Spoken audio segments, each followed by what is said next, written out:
খুবই অ্যামেজিং ব্যাপার যেটা সেটা হলো কাউসার ভাই actually has a bachelor in textile engineering and he was like literally not into like programming and other thing so এবং খুবই ইন্টারেস্টিং ব্যাপার যেটা যে জুম শেপার তার অলমোস্ট প্রায় 100% revenue is not from Bangladesh from like everywhere else from the Bangladesh. So, Zoom Shepherd is already very successful. It's $1 million business already. So, what I wanted to ask you, like, what do you want to do next? Like, or not like next? Like, what is the next phase of growth for you? Like, how do you want to actually see your company in the next 5 years? You are already doing great.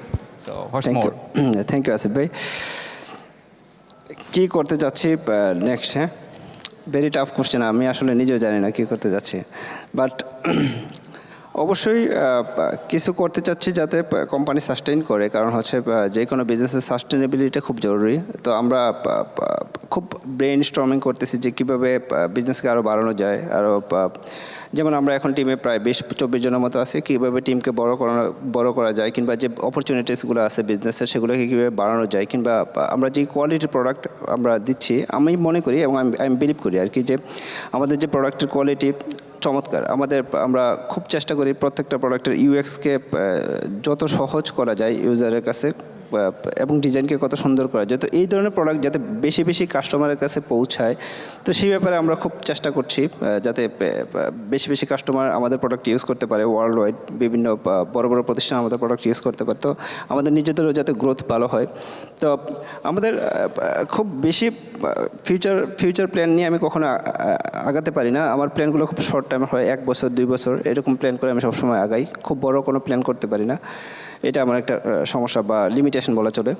তো আমাদের next plan হচ্ছে আমরা একটু different ওয়েতে আমরা এখন একটা জায়গায় আমরা একটা অফিস করছি, তো এখান থেকে আমরা একটু বের হয়ে যাব। তো আমাদের যে প্ল্যান, আমরা এখান থেকে বের হয়ে কোথাও হয়তো একটা পার্মানেন্ট ক্যাম্পাস তৈরি করব, একটু ডিফারেন্ট টাইপের কিছু এনভায়রনমেন্ট তৈরি করব বাংলাদেশে। মানে আমরা যেভাবে জব করি কিংবা যেভাবে জব দিচ্ছি, এটার যে একটা ভিউ, এটা চেঞ্জ করার হচ্ছে আমাদের নেক্সট প্ল্যান আর কি। যে মানুষ জব করতে মানে মানুষের ভয় লাগবে না যে আমি এখানে অফিস করতে যাচ্ছি, এটা একটা ভীতিকর ব্যাপার। They will enjoy the workplace, something like that is our actually plan. Zoom Shepherd already probably have like one of the best office in Bangladesh. So my next question is like the way you started and the way you are growing. One of the most interesting thing is like you never took any investment, external investment. So এই জিনিসটা একটু আমাদেরকে বলেন যে কেমনভাবে যারা নতুন করতে চাচ্ছে তারা অ্যাকচুয়ালি এইখান থেকে শিখতে পারে যে নিজেও নিজের বিজনেসকে বড় করা যায়। এবং আপনি অলমোস্ট একা, like you never had any partner, right? So you still don't have any partner. No, I don't have a partner. এবং ইনভেস্টমেন্ট ছাড়া কিভাবে এত বড় হলো? লাইক এখানে আমাদের শেখার ব্যাপারটা কি এবং কিভাবে লাইক অন্যরাও এটাতে ইন্সপায়ার হতে পারে? আচ্ছা, ইনভেস্টমেন্টের ব্যাপারে আমি মেবি অনেক আগে একটা কথা শুনছিলাম যে যা ইনকাম করা হবে তার কিছু একটা অংশ রেখে দিতে হবে। তো আমি এটাতে সবসময় বিশ্বাস করতাম। তো আমি মানে যা ইনকাম করতাম তার কিছু একটা অংশ সবসময় রেখে দিই। ইনফ্যাক্ট এখনও আমার আল্লাহর রহমতে আমরা প্রায় 6 বছরের উপরে বিজনেস করছি, আমাদের এখন পর্যন্ত কোনো মাসে আমরা লসে যাই নাই, প্রত্যেক মাসে আমরা প্রফিটেবল। সো এটা গ্র্যাজুয়ালি ইনক্রিজ হচ্ছে।